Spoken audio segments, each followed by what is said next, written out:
안녕하세요. 오늘은 대한민국에서 디지털 패권, 디지털 국제정치에 대해서 연구를 하시는 대표적인 학자인 김상배 교수님을 찾아뵈러 서울대학교를 방문하였습니다.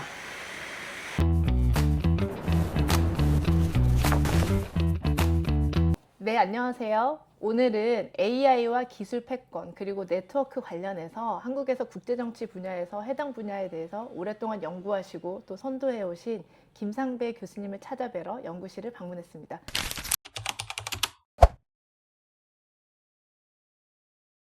교수님 안녕하세요. 예, 안녕하세요. 네, 반갑습니다. 예. 네, 간단히 교수님 소개 좀 해주시고 예. 저희가 궁금한 것 좀 여쭤보는 시간 갖도록 예, 하겠습니다. 알겠습니다. 저 서울대학교 정치외교학부에서 네, 저기 뭐 디지털 국제정치라고 해야 될까요? 최근에 디지털 기술의 어떤 급격한 발달이 국제정치에 어떤 영향을 미치는지 네. 궁극적으로 우리가 한국이 어떤 식으로 국가 전략적인 차원에서 여기에 대응해 가야 되는지 뭐 이런 걸 연구하고 있습니다. 네.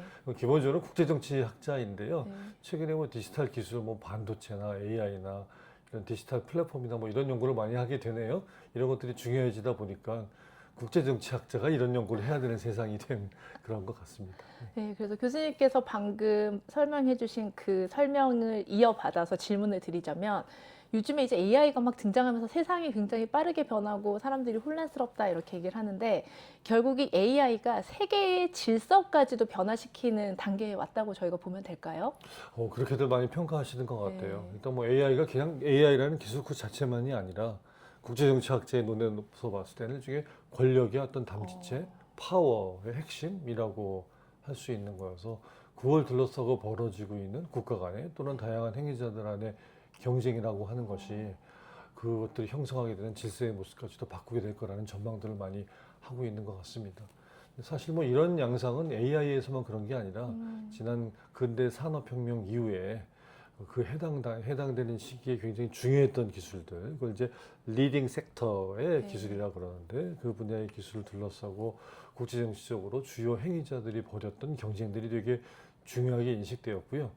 역사적으로 지난 2, 300년을 되돌아보면은 그 해당 시기에 그 핵심 기술을 장악한 국가가 그 해당되는 시기에 패권의 질서를 전체적으로 좌지우지하던 이런 역사들이 있었고 그런 연장선상에서 놓고 봤을 때 최근에 반도체라든지 AI라든지 다양한 어떤 디지털 플랫폼 관련된 기술들이 그런 성격을 갖는다는 의미에서 질문하신 것처럼 AI가 국제정치의 힘의 질서를 변동시키느냐라는 네. 질문에 대해서는 그렇다고 답변드릴 수 있을 것 그럼 같습니다. 예전엔 저희가 전통적으로 군사력이나 경제력을 이제 국력으로 봤을 때 지금은 AI도 국력을 구성하는 요소가 될 수 있다 뭐 이렇게 볼 수도 있나요? 맞습니다. 뭐 AI가 네. 그 자체로만 된다는 게 아니라 AI가 군사력에 영향을 미치고 AI로 무기 만들어가지고 네. 최근에 올해 있었던 네. 그 이란에서의 전쟁 같은 것들이 뭐 그런 상황이잖아요. 실제로 AI 시스템이 전장에서 활용되어서 여러 가지 그 위력을 발휘하기도 했었던 이런 부분도 있었고 또 더 나아가서는 AI가 경제력, 돈 버는 핵심적인 수단이 되고 있어서 네. 그런 것들을 활용한 부분들이 되게 중요해지다 보니까 단순한 기술이 생활 속의 기술이 아니라 경제적 또는 군사적 함의를 갖는 그런 기술로서 이해할 수 있을 것 같습니다. 그러면은 결국 그 국가 간의 권력, 힘의 싸움이라고도 볼 수가 있을 것 같은데요. AI를 두고 그랬을 때 그 AI 패권을 두고 경쟁을 했을 때 저희가 봤을 때 G2, 미국과 중국 이렇게 있을 것 같은데 지금 그 경쟁 구도는 저희가 어떻게 봐야 될까요? 맞습니다. 싸우는 구도에서 누가 이기냐, 네, 맞습니다. 누가 잘하냐, 누가 이길 것이냐라고 하는 게 되게 중요한 부분이고 앞서 말씀드린 것처럼 이 핵심적인 선도 분야에서의 기술을 장악하느냐가 패권의 경쟁이라고 말씀드렸잖아요. 네. 그러니까 항상 역사적으로도 세계에서 1등 국가와 2등 국가의 경쟁의 양상이 벌어졌었고 지금도 네. 아마도 현재 내지는 미래에 글로벌한 차원에서 패권 경쟁은 미국하고 중국이 지금 벌이고 있다고 할 경우에 둘의 이 AI로 대변되어지는 그 디지털 기술 분야에서의 경쟁이 주목받는 것도 바로 그러한 이유 때문인 것 같습니다. 네, 그래서 아마도 교수님께서 지금 말씀하신 것을 제가 정리해 보자면 현재도 어쨌든 미국과 중국의 약간 경쟁처럼 경쟁 구도가 가고 있고 앞으로도 이 구도는 좀 유지될 거라고 보시는지요? 어느 순간에 가서 한 나라가 이기게 되면 그 구도가 깨지고 승자가 등장하고 네. 승자가 만드는 새로운 질서가 펼쳐지겠죠. 근데 현 단계에서는 엎치락뒤치락하고 있는 네. 상황이어서 그게 쉽게 누가 이길 것이다, 어떻게 될 것이냐라고 하는 거는 예견하기는 어렵고 지난 한 몇 달 또는 지난 수년 동안의 양상들을 보면 정말 그렇게 엎치락뒤치락하는 네. 양상이 보여지고 있습니다. 그러면 저희가 자연스럽게 궁금해지는 지점이요. 네. 이 패권들 경쟁 사이에서 한국은 그러면 어떻게 해야 할까? 어떤 전략을 가져야 할까? 이런 고민을 갖게 될 것 같은데요. 네. 국제정치 학자의 입장에서 어떤 전략을 좀 가지면 좋겠다라고 생각을 하시는지요? 기본적으로 그 선도적인 그 핵심 기술에서의 경쟁은 패권국들, 네. 그 덩치가 큰 나라들이 벌이는 경쟁이어서 뭐 그런 것들이 국제정치의 어떤 질서의 어떤 미래까지도 펼치는 경쟁이라고 할 경우엔 우리가 거기까지 끼어들 수 있냐라고 하는 뭐 이런 네. 의심을 가질 수도 있는데 한국이 지난 수십 년 동안 국력이 굉장히 많이 성장을 네. 했기 때문에 이제는 우리가 이 분야에서도 나름대로 목소리를 낼 수 있는 입장이 됐다라는 게 1차적으로는 되게 반갑고 기대되는 대목인 것 같습니다. 그렇지만 기본적으로 이게 스케일의 게임이라 그러죠. 규모의 게임이 벌어지고 네. 있는 상황이어서 한국은 원래 국가 자체의 스케일 규모가 그렇게 큰 나라는 아니기 때문에 네. 그 사이에 껴서 무엇을 어떻게 할 것이냐라고 하는 것들이 이제 큰 고민거리로 다가오게 되고 그러다 보니까 우리 예전부터 우리말에 뭐 고래 싸움에 뭐 새우등 터진다라든지 아니, 새우는 좀 그러니까 뭐 돌고래처럼 뭐 날쌔게 뭐 헤쳐나가 이런 얘기들을 하는 거가 네. 우리가 가지고 있는 동북아시아에서의 지정학적인 구도가 뭐 미국과 중국 또는 일본과 러시아로 대변되어지는 주변의 네 나라 사이에서 우리의 생존과 번영의 전략을 꾸려나가야 되는 이런 문제 때문에 제기되어지는 문제인 것 같습니다.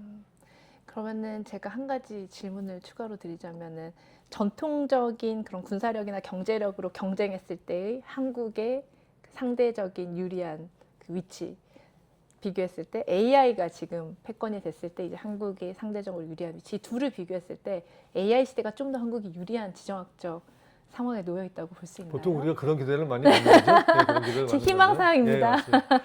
근데 이게 최근에 이런 첨단 디지털 기술이나 네. 특히 AI를 둘러싸고 우리 지정학이라는 말을 많이 네. 쓰게 되는 예. 것 같아요. 어떤 면에서는 한 200여 년 전에 서구의 어떤 근대 국가가 제국주의적인 팽창을 하면서 전 세계를 이제 그 가늠하던 국제 정치의 프레임이라고 할 수 네. 있고 그런 과정에서는 전통적인 군사력이나 경제력을 중심으로 해서 하는 게임이고 그걸 통해서 어떤 식민지 경쟁을 벌이는 과정에 등장했었던 프레임워크입니다. 아쉽게도 19세기에 우리가 그런 지정학적 게임에 어떤 희생자가 돼서 아팠던 역사를 겪을 수밖에 없었던 것이라고 한다면 최근에 AI를 둘러싸고 벌어지고 있는 경쟁의 양상은 그런 지정학적인 경쟁을 방불케 하는 그런 양상이 벌어지고 있는 건 맞아요. 네.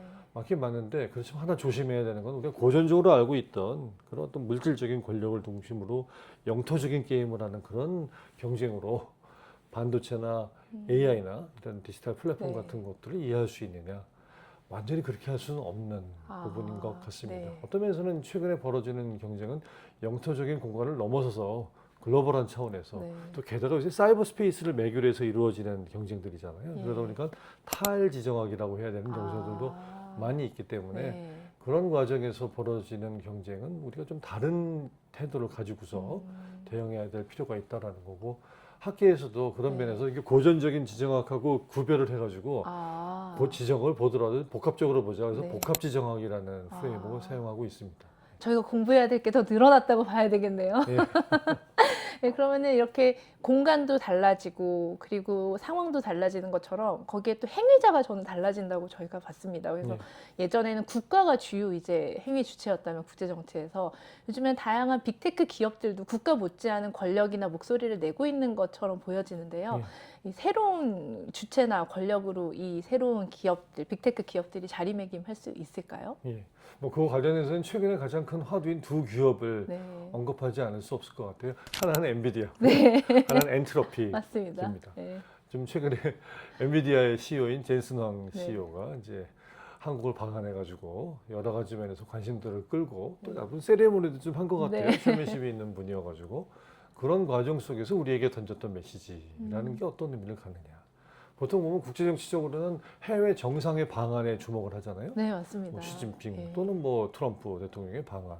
근데 거기에 못지않게 젠슨 황의 방안이 굉장히 주목을 받았던 것의 의미가 무엇이겠느냐. 거시적인 차원에서 우리가 한반도에서의 평화나 또는 북한의 핵 문제나 뭐 이런 걸 거론할 때는 전통적인 정치 지도자들, 국가가 되게 중요한 행위자일 수 네. 있는데 그렇지 않은 우리 생활 속에서의 경제나 이런 문제들을 놓고 봤을 네. 때는 민간 기업의 빅테크 또는 요새 뭐 하이퍼 스케일러라고도 하죠. 하이퍼스케일러 그쵸. 예. 네, 맞습니다. 그런 쪽의 CEO들이 보이고 있는 행보들이 만만치 않아서 그분들이 한 번 이렇게 한마디 하는 거가 주가를 뭐 출렁출렁거리기도 하는 뭐 이런 네. 역할을 하는 걸 봐서.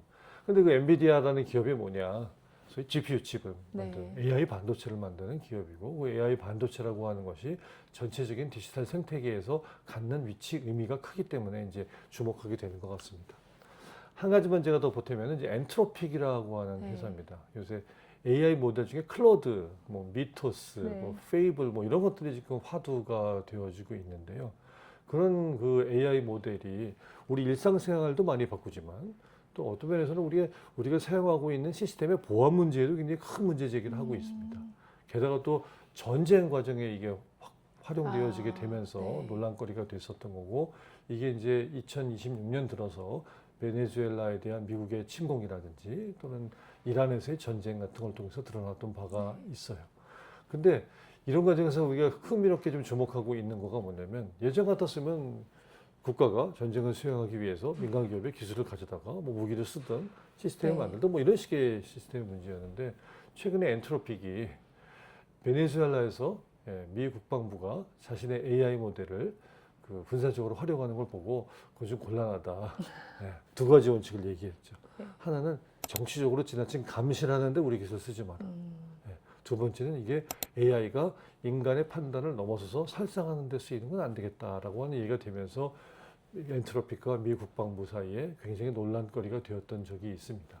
이건 제가 그냥 하나의 사례로 드는 건데요. 이런 AI 반도체 기업이나 AI 모델들이 보이고 있는 이런 양상들이 디지털 플랫폼과 관련된 다른 기업들의 그 활동하고도 연결시켜 보다 보면 예전보다는 훨씬 일단 목소리가 커진 것 같고요. 네. 국가도 무시할 수 없는 거고요. 어떤 면은 단순 기업이 아니라 그 국가의 어떤 부를 네. 국가의 어떤 영광을 대신해주는 기업이기 때문에 많이 도와주기도 하고 그렇지만 또 기업들도 해외적으로 활동하는데 국가의 지원이 필요하다 보니까 네. 또 서로 이렇게 좀 연계하고 결합하게 되는. 네. 그래서 최근에 뭐 국가 플랫폼 자본주의라든지 저희 국제정치분야에서는 플랫폼 국가론 뭐 이런 개념들이 등장을 하고 있는데 그 관계들이 좀 예전과는 다른 양상으로 등장하고 있다. 근데 그런 거의 핵심은 AI로 대변되어진 디지털 기술 분야에서의 빅테크의 권력이 예전보다 더 커지고 있는 게 핵심적인 원인이지 않나라고 판단하고 있습니다. 그러면 정말 젠슨왕 CEO가 한국에 방한해서 정말 한 국가의 정상이 방한한 것과 같은 분위기를 형성하는 것은 그 국제정치학 측면에서 봤을 때도 자연스러운 현상이고 저희가 자연스러운 현상이라기보다는 뭐 조금 재미있는 현상. 아니 그게 이렇게 뒤집으면은 네. 뭐 그리고 난 이후에 지금 얼마 전에 우리 대통령께서 네. 샌프란시스코에 가서 국내에서 있었던 소위 말하는 그 치맥 맥주와 회동. 치킨하는 깜보 회동을 그쪽에서 이제 피시앤칩스와 네.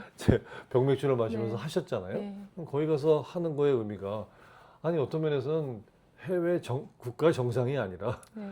기업의 CEO인데 그것도 우리 기업 CEO들을 다 데리고 가가지고 그런 회동을 가질 정도의 네. 의미가 있는 아. 그런 거의 내용적인 의미가 무엇인지에 대해서 우리가 짚어봐야 되지만 적어도 미국이 또는 엔비디아가 이 분야에서 만들고 있는 어떤 현재와 미래의 질서 안에 우리가 한국이 적극적으로 참여한다는 메시지를 우리의 공공 분야의 리더이신 대통령이 던지게 되는 거가 됐으니까 어떤 면에서는 변화하고 있는 국제 정치에 네. 전체적인 어떤 한 단면을 보여주는 재미있는 현상이다라고 할 수 있을 것 같습니다.